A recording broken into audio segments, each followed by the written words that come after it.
But Wellington Reserves manager Tristan Cropley after a 1-1 draw.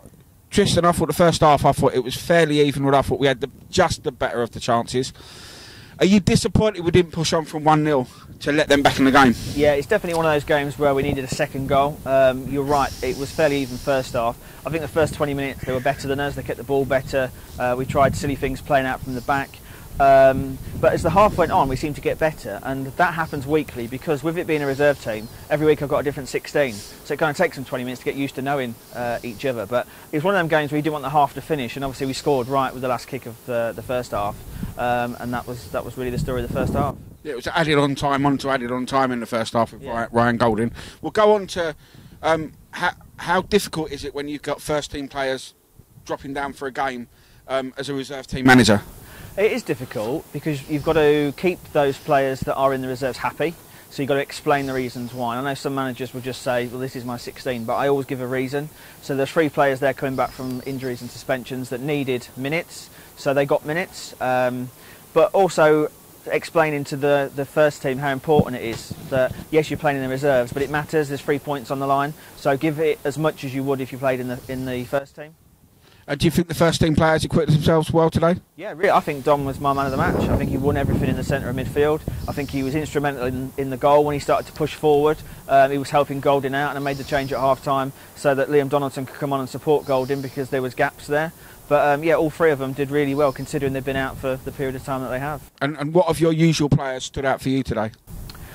George in the first half, George Fisher, I thought was fantastic, and he gives me that every week. I did say before the game that I would play 2 wingers and then at half-time change to basically batter them down the wings. So George and Nandi started in the first half and then I changed it, but George gives me that every week. He is up and down that wing constantly. He runs his legs off, he gives everything. He probably could have scored 1 or 2 today as well. He's very good at pressing.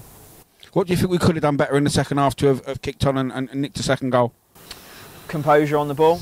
There were times when we got the ball into the box and we wanted to take that extra touch rather than get it out in your feet and shoot or get it out in your feet and pass. It was taking an extra touch, which meant they got men behind the ball, which meant that all the options were kind of covered. So we just got to be a bit quicker on the ball. It's get it out your feet and move it and get into a good position.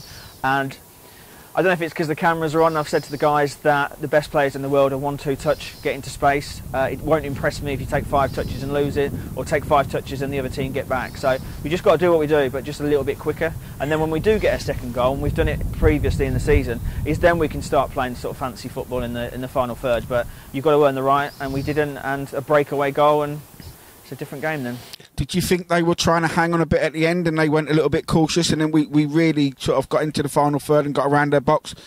A little bit more composure in the final third? I think we need to be more composed. I think, as you said, in the last 20 minutes, I think they were hanging on. For them, I think it was a good point. For us, definitely 2 points dropped, especially with the performance in the last 20 minutes. But they're young guys. I mean, I've got 16, 17-year-olds on the pitch today, and they knew that they were being filmed. They knew that obviously they had first-team players playing alongside them. They wanted to impress, so they were doing what I would call the bad habits, and I try and get that out of them in training. Sort of say, play how you train and train how you play. So if you are going to do little flicks and tricks in training, then in a game when you're under pressure, your mind will make you do that. And what I want them to do is play simple football, go 1, 2, 3 goals up, and then start playing and enjoying their game. But if we don't, it just takes 30 seconds to counter from one end to the other, and that's when the equaliser went in. How difficult has it been for you to go from under-23s manager to reserve team manager mid-season? It is tough because I spent all summer building an under-23s, and we had that magnificent run of 10 wins. We beat teams a lot higher than us, and I had quite a settled squad. I had 2 of everything as it was. The reserve team manager leaves, and then I've got 1 of everything because I had to split the under-23s in half. But the guys have really come together. One of the things I wanted to do, and I have implemented over the last 4 weeks, is that both teams, the under-23s and the reserves, train together. So we train together here, they all know each other, they're all in the same WhatsApp group, they're all friends, and then all that happens every Saturday is I will take 16 of them, and Michael Parper, the under-23 manager, will take 16 of them, and we'll see what happens, and we just keep doing that. We try and look at the same set pieces, we try and look at the same restarts, we look at the same shape, so that it doesn't matter which team you're playing for, you know who you're playing with, and you know what I expect of you. How do you feel you've done since you've taken over as reserves, and how do you think the reserves are doing, and what are you looking to do short term up till Christmas, that kind of thing, and long term with them? Well, the start was great. I mean, 3 wins out of 3 in the league sort of propelled us from second, third, bottom to second. I know we've played more games than others. Lost last week, which was a 2-1, very disappointed. Similar game to today, although I could have used the excuse last week that 3 of my guys were in the first team. This week I had a wealth of talent and should have won. I mean, going forward, I'm looking at top 2. I think Tudor Sports Reserves are too far away. I think 7-8 points at this stage is a big gap to get back. But before today's game, we're only 2 points off second. Although we were 6, it's a really tight league. I believe the top 3 or 4, depending on the structure, go up.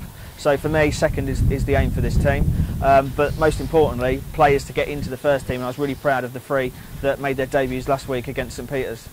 And we'll just talk briefly on how they got back in the game today. I mean, we stopped playing when we wanted a penalty, and it seemed that we stopped playing the other end when they hit us quickly and got it forward from back to front as quick as possible. And we were standing around, not knowing, really, not reacting, were we? We were just not at the races. It's the second week it's happened. So in the first half, every time somebody fell over, somebody shouted and the ref blew. So what they were doing in the second half, both teams were waiting for the ref to blow, and he wasn't.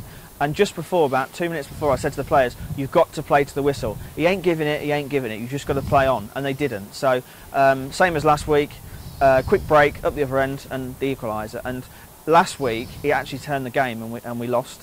But this week, I think we composed ourselves and we went back at it. Next game for the reserves? I haven't looked.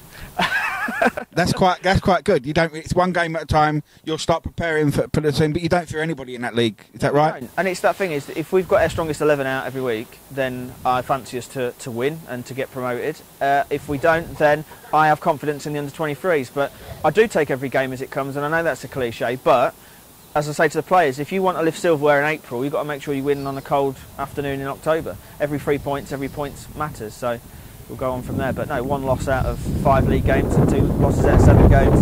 Not bad considering how to build a team from scratch for the second time since the summer. But Tristan, it was cold today. I'm not going to keep you out any longer because it's getting even colder now. So Okay. Thanks for talking to us, and we'll see you again later in the season. I appreciate it. Cheers, mate. Thank you.